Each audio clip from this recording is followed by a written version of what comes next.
Tony Bellew will be fighting for the WBC Cruiserweight title against Ilunga Makabu. Now, I'm not going to lie, I haven't seen a lot of this guy, the opponent I'm talking about. I haven't seen him fight regularly. However, I am somewhat familiar with his name. I know he's had one or two notable victories. And I'm going to look into him. I'm going to do full and proper research. And after doing that, I will make a full sort of preview and prediction video. But let me offer this just as a sort of initial reaction to the fight getting made.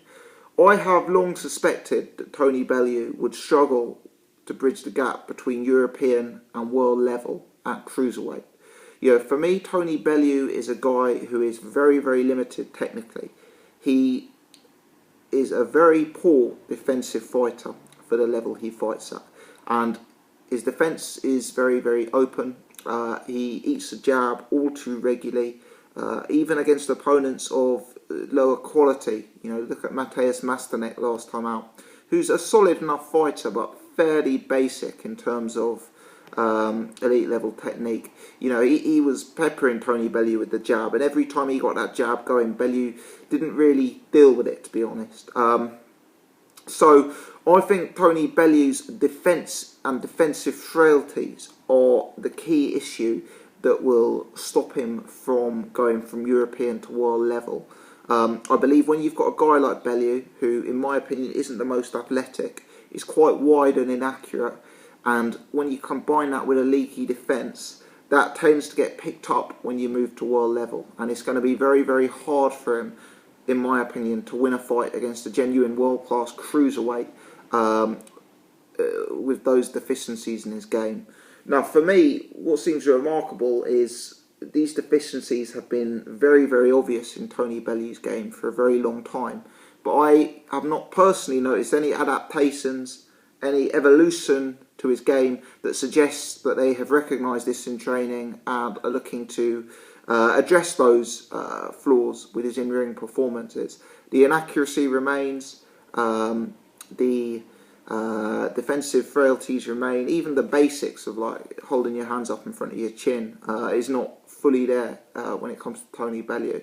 Don't get me wrong, he's won some fights. You know, I thought Mateusz Masternek could well beat him. I certainly thought Nathan Cleverly would beat him.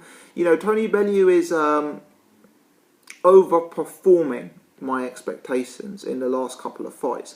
But what I would say is he's overperforming in a way when he's looking so vulnerable, it's hard to see him moving up to true world-class level. Now, this opponent, Makabu, apologies if I'm pronouncing it incorrectly, I think he's 19-1, and of the 19 wins, 18 of those come by way of knockout. Last time out, he beat a guy, I think his name was Machunu, who I saw fight Eddie Chambers, and this Machunu absolutely schooled Eddie Chambers, who, as we know, is a very, very decent boxer himself. So that was a very, very impressive victory that Makabu had, and he knocked out Machunu. He also knocked out Glenn Johnson. Now, Glenn Johnson is not a guy who should be fighting at cruiserweight to begin with. He shouldn't have been fighting at the advanced stage that he was. But nevertheless, Glenn Johnson was the definition of a cagey vet. You know, even relatively recently, I remember him stealing a split decision loss of Carl Frotz, or a majority decision loss of Carl Frotz. You know, he's a real tough, durable guy, the Road Warrior. And you know, Makabu again stopped Glenn Johnson. So I'm not saying he stopped to peak Glenn Johnson, don't get me wrong, but stopping Glenn Johnson full stop is a hallmark that you've got power. And Tony Bellew, you know, he at light heavyweight, we saw him hurt numerous times over Mackenzie, Adonis Stevenson. Now, people said that the reason his punch resistance was slightly lower is because he was sucking down so much to make the weight. But at cruiserweight, I think that huge gap in weight has given him the ability to be slightly less disciplined. You know, I know it's not a beauty contest. You don't have to come in with a six-pack. But, you know, I saw Tony Bellew at a recent weigh-in. I was at the Masternet weigh-in. He looked appalling. You know, he looks bloated. He looks like he's carrying a lot of fat at the weight. And it's almost suggestive to me of,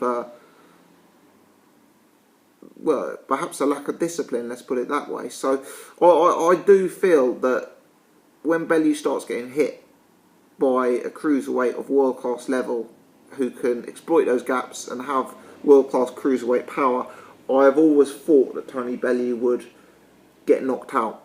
And this Makabu has the type of profile and some victories on his ledger to make me suggest that this is the time that the Tony Bellew train is derailed and we could potentially see a knockout loss here. I'm going to obviously look into the opponent a bit more ahead of the fight. I want to watch a few more tapes on him, etc. But one thing I am convinced about is that Tony Bellew has too much flaws in his game to be considered world class.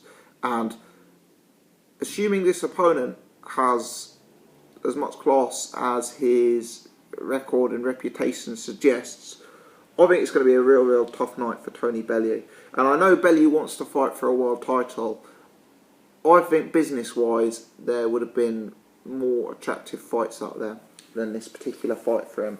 You know, people are saying on Twitter, let's get this fight at Goodison Park. And, you know, fair play to Tony Bellew. He seems like a nice guy. He's a likeable guy in interviews. He's obviously got some sort of fan support. But is Tony Bellew really the kind of character who's going to sell out Goodison Park? You know, it's a big old stadium there. You know, boxing, if we start talking about selling out stadiums through boxing, I'm really thinking of characters like Anthony Joshua, you know. I remember David Haye, Derek Chisora, that didn't even fill out West Ham. Is Bellew versus Makabu going to fill out Goodison Park? You know, I don't know. It's certainly not a pay-per-view fight, I'll say that, you know. But it's going to be a tough night for Tony Bellew. We'll see how he fares, and I'll do another video up to it. But let me know your thoughts if you've seen more of this opponent than I have. How do you see the fight going? Is this going to be a knockout loss for Tony Bellew at cruiserweight? Many thanks for watching. Please subscribe to the channel.